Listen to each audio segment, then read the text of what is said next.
Hello and welcome to this briefing by the Jerusalem Press Club. I am Jonathan Beck, Director of Content. This week has been quite dramatic in Israel. Tomorrow, a delegation is expected to leave for talks on a possible ceasefire with Hamas, while ever since the assassination of the group's political chief Ismail Haniyeh in Tehran 2 weeks ago, Israelis have been sitting on edge, waiting for a revenge or retaliation act by the Iranian government after they pledged to avenge the killing of Haniyeh in Tehran. It should be noted that officially Israel has not claimed responsibility for killing Haniyeh. However, the same day, Israel publicly claimed responsibility for assassinating Fuad Shukr, a very high-ranking Hezbollah military commander in the Dakhya in Beirut. He was characterized by the IDF spokesperson as the chief of staff of the Hezbollah army. Our guest today is Dr. Eran Lerman. He's Vice President of the Jerusalem Institute for Strategy and Security and a lecturer in the Shalem College Department of Middle Eastern and Islamic Studies. Lerman also teaches strategy, diplomacy, and security in the Department of Political Science at Tel Aviv University. Good morning, Dr. Lerman, and thank you for joining us. Good morning, and I should add that we've just created a new department on strategy and diplomacy at Shalem College, which I believe is a new venture and worth it. Okay. First of all, let me clear a certain misperception about Israel's timing of its actions, both in Beirut and presumably, although I am in no position to claim responsibility on behalf of the government of Israel, also in Tehran. These things are driven, first of all, by the fact that we are at war with these two organizations, which they initiated in both cases. With Hezbollah, there was an urgent need to respond to the murder of 12 children in Majd al-Shams. It would have been extremely wrong for any Israeli government to settle for the usual responses to such a massacre, while we responded very, very firmly to the death of one Israeli in Tel Aviv at the hands of the Houthi regime in parts of Yemen. So Hezbollah suffered a loss directly related to what they've perpetrated. But both in the case of Fuad Shukr and probably in the case of Ismail Haniyeh, the timing was not necessarily driven by some grand conspiratorial or strategic designs. It was driven by intelligence-driven opportunities. These people are normally well protected, not easily approached.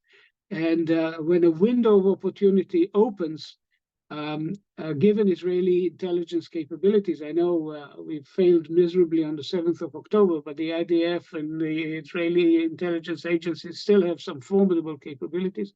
And when such a window opens, you take it. And I wouldn't go any further in trying to explain why did it happen just now. What it did generate, of course, is a threat, an open threat by both Hezbollah and Iran to retaliate in an extensive manner. But this has been since held off or modified largely by the fact that both Israel and the United States openly, and a coalition of regional players less overtly, are determined to foil such an attack and to respond to it in a sufficiently decisive manner. And so this old and tricky concept of deterrence, which is always a very dodgy term to analyze, is nevertheless still with us. What the cost for Iran and for Hezbollah of extensive actions, particularly if they happen to be directed at Israeli population centers, could be quite dramatic. And the Iranians may be now under the impression that Israel would use this opportunity perhaps to even go at their most important assets, namely the nuclear project and alternatively or side by side with it, their strategic economic assets, such as the oil export facilities, which are vital to the survival of the Iranian state economically. So all of this has gone into the equation, side by side with the likelihood of failure in an attack on Israel, like similar to what happened in April.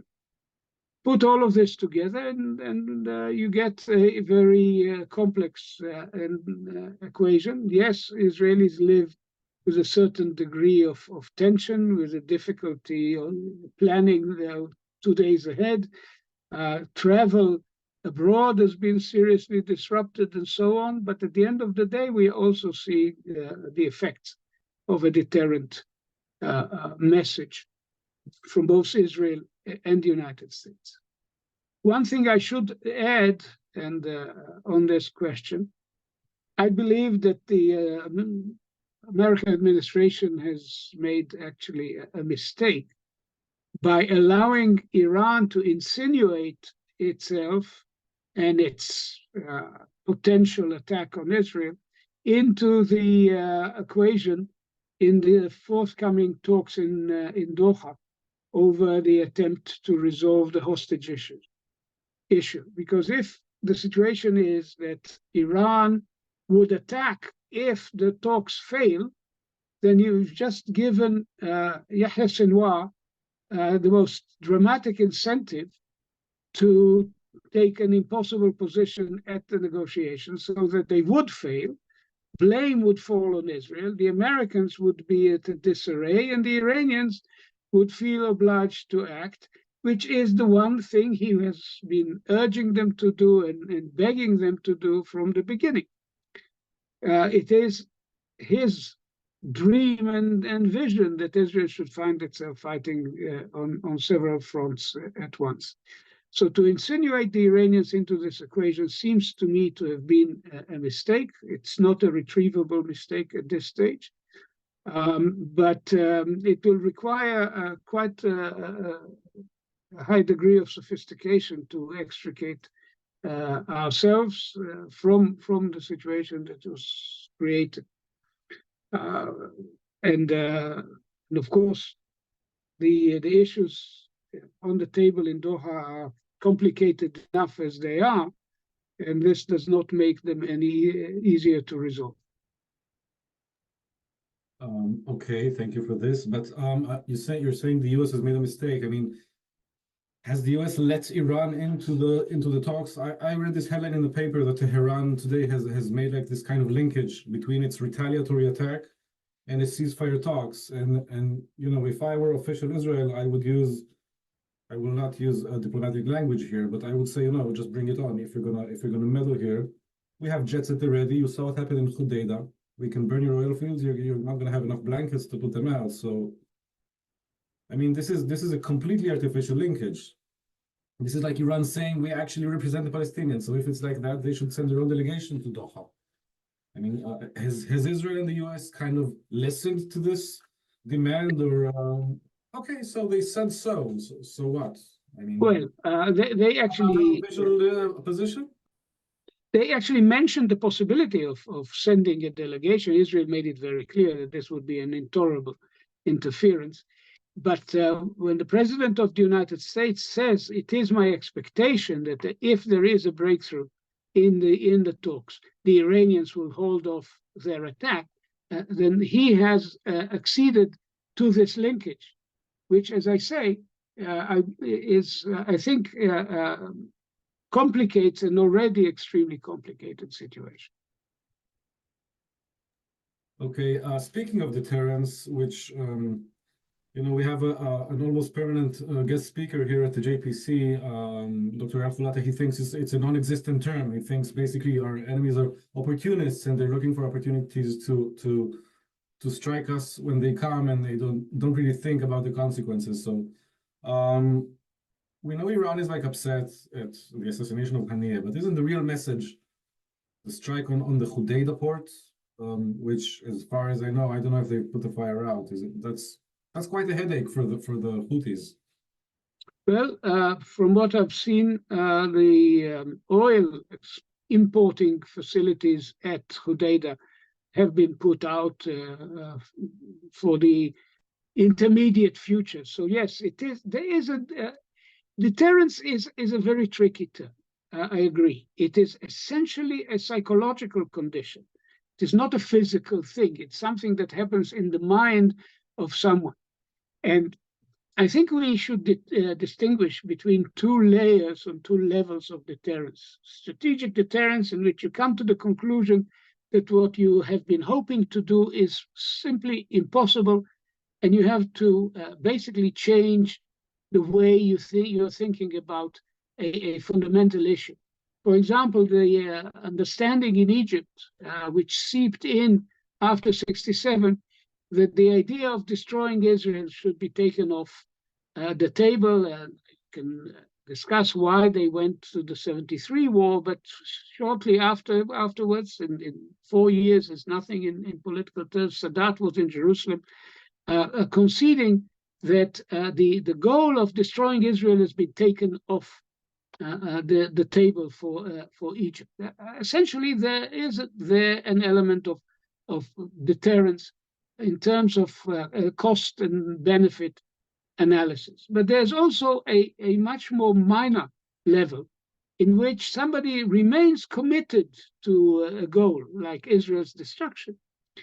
But the actual balance of power, the balance of opportunities is such that, well, this week we're not going to try because it's not going to work this week or next week or next year. And mind you, we've had a situation in which for 17 years, nearly, no, 16 years, actually, because we're looking back at 17 years now, but 16 years, for 16 years and a bit more, there was peace and quiet, almost uninterrupted on Israel's northern border as a result of what happened in the 2006 war. So was this a deterrent effect? I believe at the end of the day, you can say yes. Did it, but like all psychological conditions, it's not a permanent. Deterrence is never permanent. And once deterrence failed in the south, Hezbollah felt obliged and able to act in the north. So from that point onwards, we can no longer talk about deterrence. We have to talk about restoring deterrence, which is a much more difficult and complicated mission. Okay, thank you very much.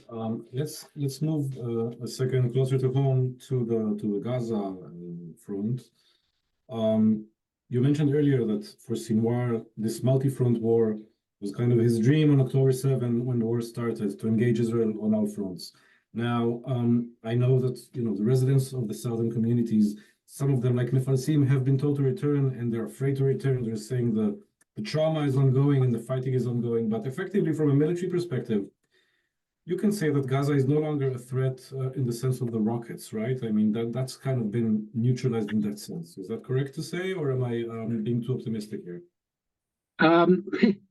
It's 99% correct. We saw that there is a residual capacity to fire. The logic apparently of this launch against Tel Aviv the other day was the classical use them or lose them, which is familiar to those who dealt with the issues of missile deployments in Europe in the 1990s. The idea that you place them where they may be overrun by an enemy attack, and so they would be used, and that would trigger a nuclear war. In this case, we're not talking nuclear. We're talking about maybe the last 2 rockets left in that part of Khan Yunis, and it was either firing them or being overrun. But basically, 99% of their capability has either been used or destroyed. But we have to bear in mind the fears and the trauma of the people in what we call Otef Gaza, the Gaza immediate surrounding of the Gaza Strip. The Gaza periphery, yes. The periphery. It's not only about rockets. They are about, it could be mortar shells, it could be small arms fire, it could be a direct hit by, just a few anti-tank weapons left somewhere. And beyond that, the possibility of cross-border raids, such as we saw on the 7th of October. So there needs to be a much more robust security regime, perimeter created within the Gaza Strip, and the much more thorough destruction of Hamas,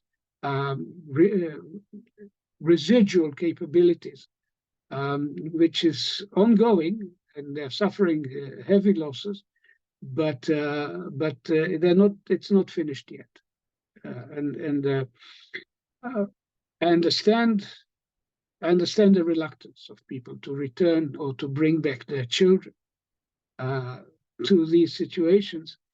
The calculus of risk may have changed very dramatically, but for as some of them said, for a child hearing the rumble of artillery, even if it's Israeli artillery going in rather than the other way around, is still associated with the trauma of 10 months ago, and that's understandable.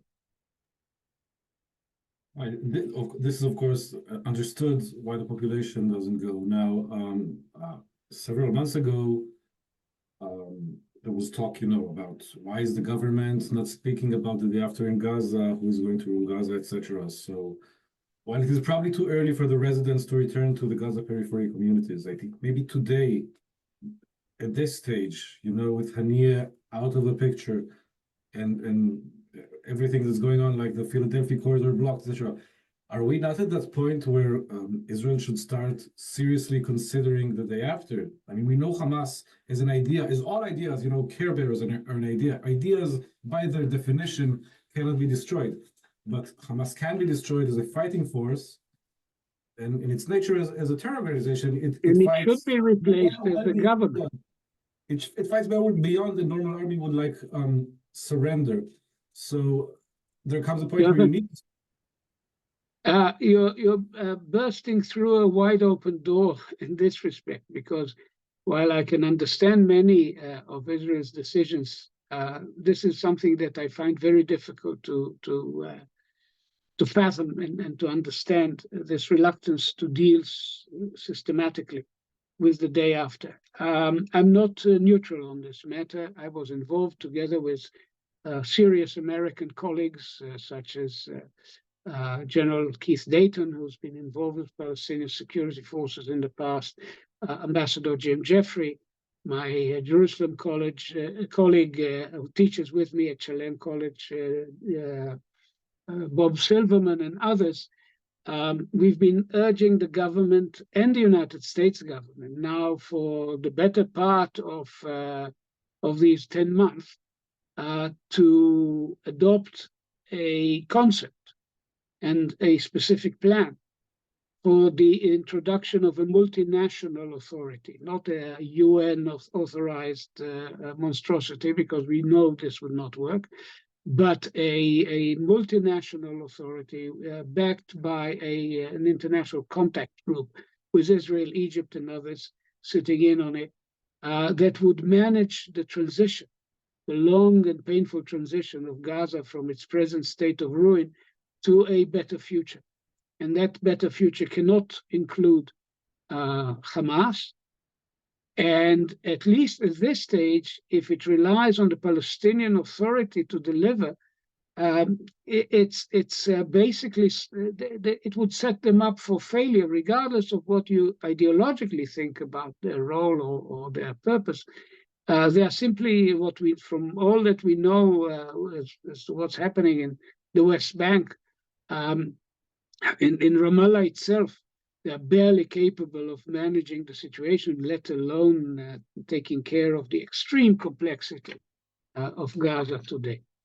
So we need an alternative. We need a workable alternative. The government has been reluctant to make the necessary decisions. The American administration has not come through with a coherent plan, because if they, as I said, if they intend to rely on the Palestinian Authority because of their own ideological preferences, it's setting it for failure, which could be catastrophic, not only for the future of Gaza, but perhaps also for their standing in Ramallah. So we need an alternative. We need it now. And the delay, which may be politically driven on both sides of the water, is not serving the interests of Israel or of the region or of the poor people in Gaza who need a better life. Okay, is the de-Hamasification of the population part of this plan is one of my questions. And the second one is, you mentioned Egypt. Were you speaking of a multinational force that is based on Western countries or in Arab countries? Because Egypt, we have sadly learned, is not a neutral player when it comes to Gaza. As to the first, yes, we need a systematic deradicalization program. I don't want to compare it to other histories elsewhere, but we do need a systemic way for Gazans to look at what happened to them and say to themselves, we have Hamas and Sinwar have brought this upon us. We have brought this upon ourselves by tolerating that kind of ideology for too long. We need to rethink. We need to re-educate ourselves and our children. This is certainly going to have to be central to any such transition. And as for Egypt's role, I'm certainly well, let's put it like this. I'm certain that some Arab participation would be necessary. The Emirates have already stepped forward and said they may be able to contribute, but there needs to be a Western or a like-minded international or multinational presence. The model here, if you wish, is the MFO in Sinai, or international operations that we saw in Bosnia, which was a much fiercer battlefield than Gaza has been. And a combination of regional and broader Western and other participants. But the U.S. would have to play a leading role. That doesn't necessarily mean American boots on the ground patrolling the streets of Gaza, but they would certainly have to be there as a leading element and backing this operation in logistical terms and so on. Okay, I would like to take us out of Gaza to the northern front, and then finally come back to Israel and discuss a bit of what's happening inside Israel. First of all, regarding Hezbollah, so in the beginning of this briefing, we discussed the assassination of Fuad Shukr in Beirut, which occurred side by side with the Hani assassination, and you mentioned that at least one of them was an issue of a window of opportunity, the timing. But both these entities, which are both Shiite and interdependent, have pledged to retaliate or to revenge, etc. Now, since Hezbollah joined the fray in October 8th, or I don't know, even maybe late October 7th, there's been a kind of back and forth between the IDF and Hezbollah, and they have suffered, I think, upwards of 400 casualties and serious destruction in Lebanon and evacuation of the society. So in a scenario where Israel decides to send planes, for example, to the oil fields to the oil ports of Iran, should Hezbollah assume automatically to bring its full force against Israel, or do they have like an internal Lebanese thinking to do, whether they're going to sit this one out, etc.? It's a tough question, because essentially Hezbollah is an Iranian-owned proxy. We used to say that Hassan Nasrallah walks around with two cards in his pocket. One of a leader of a Lebanese movement, political organization, a party with a seat in parliament and in past cabinets. But the other card is that he is the representative in Lebanon of the supreme leader, the Rahbar Ali Khamenei. In other words, that he is essentially, at the end of the day, an Iranian agent, and this is how the great number of Lebanese see him.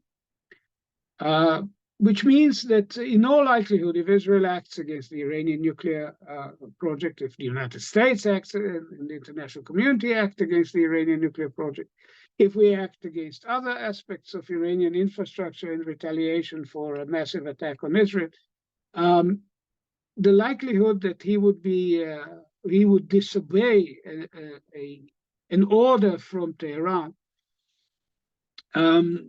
is quite low. It is not, however, at utter zero, and this is where the sentiments, the anger, the frustration of the Lebanese, to the extent that we can still speak of Lebanon as an entity, of the Lebanese as a people, they are increasingly aware, I think, particularly since the Beirut port blast in August 2000, of the cost to Lebanon of Hezbollah's dominance, of the manner in which they've been basically doing as they wish since they beat the Lebanese military in the streets of Beirut in May 2008.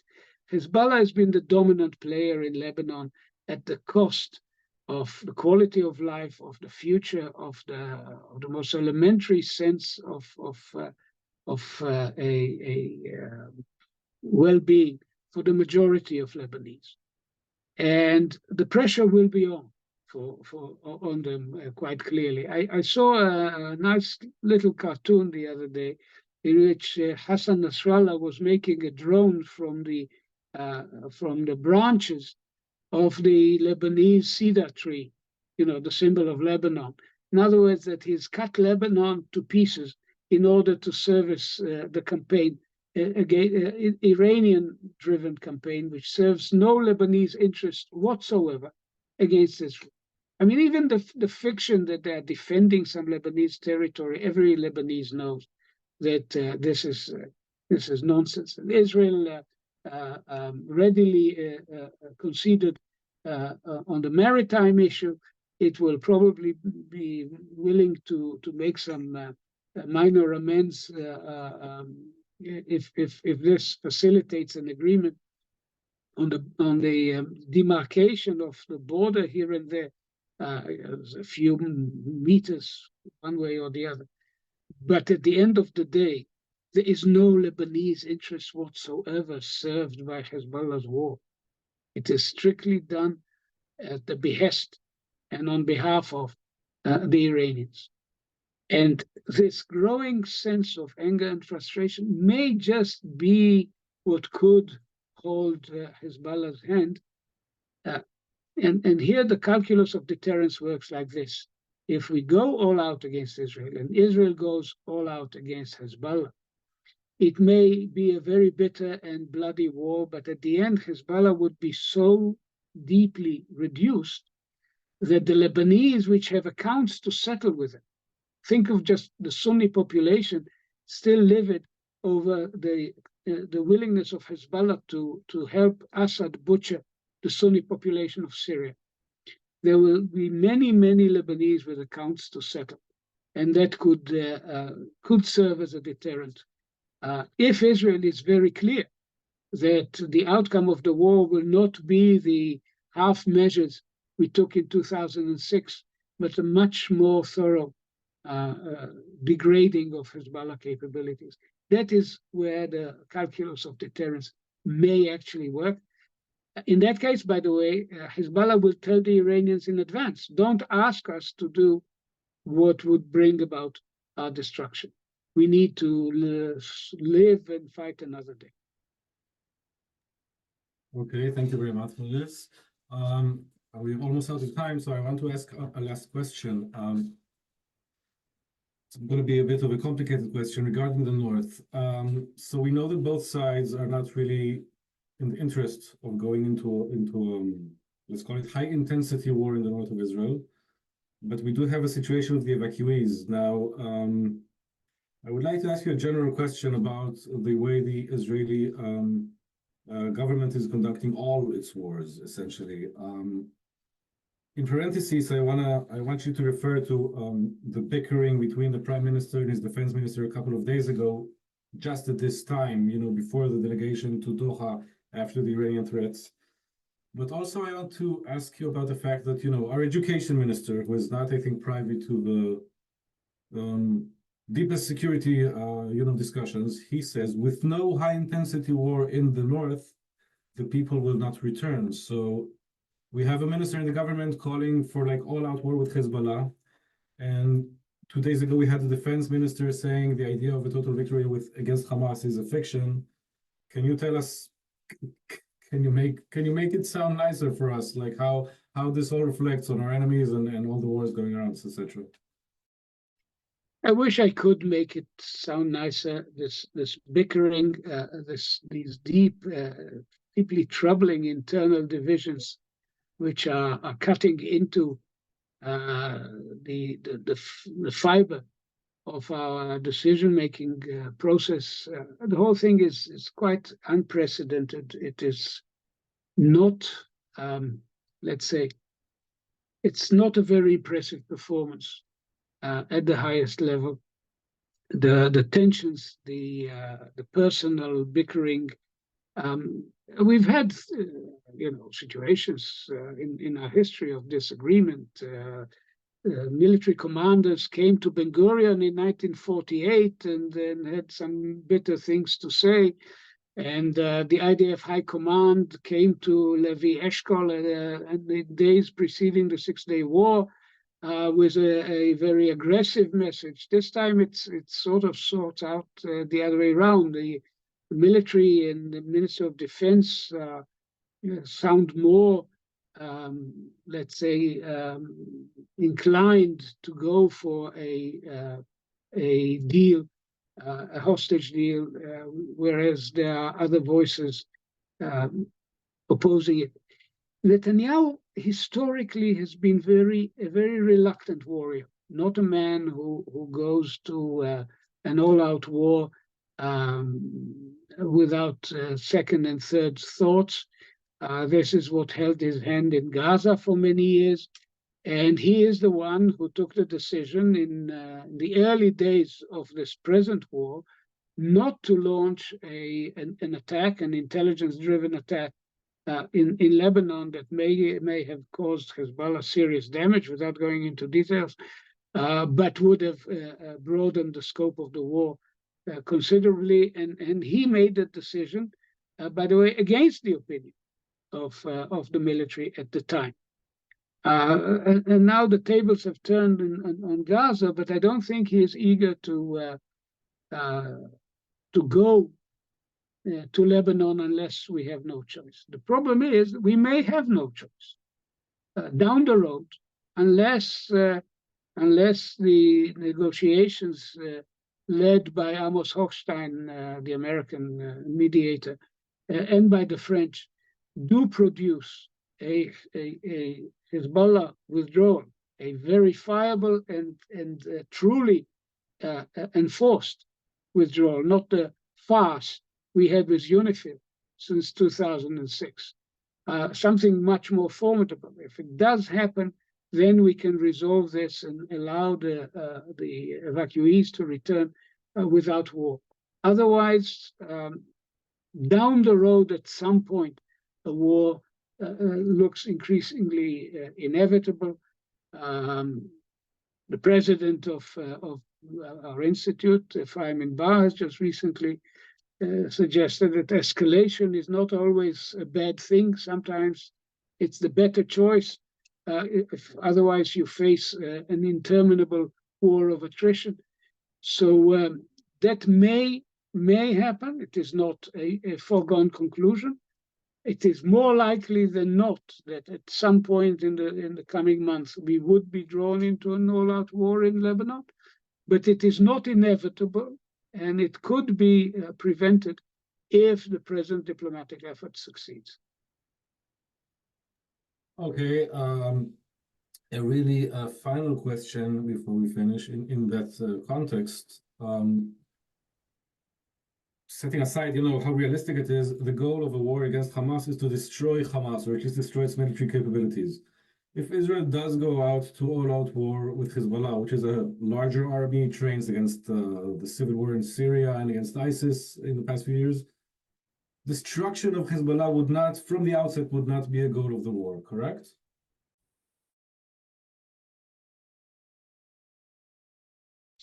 I would say that Hezbollah can be and will be so thoroughly reduced that a different political order can be established in Lebanon, which would restrain what is left of Hezbollah from ever using the country as a platform again.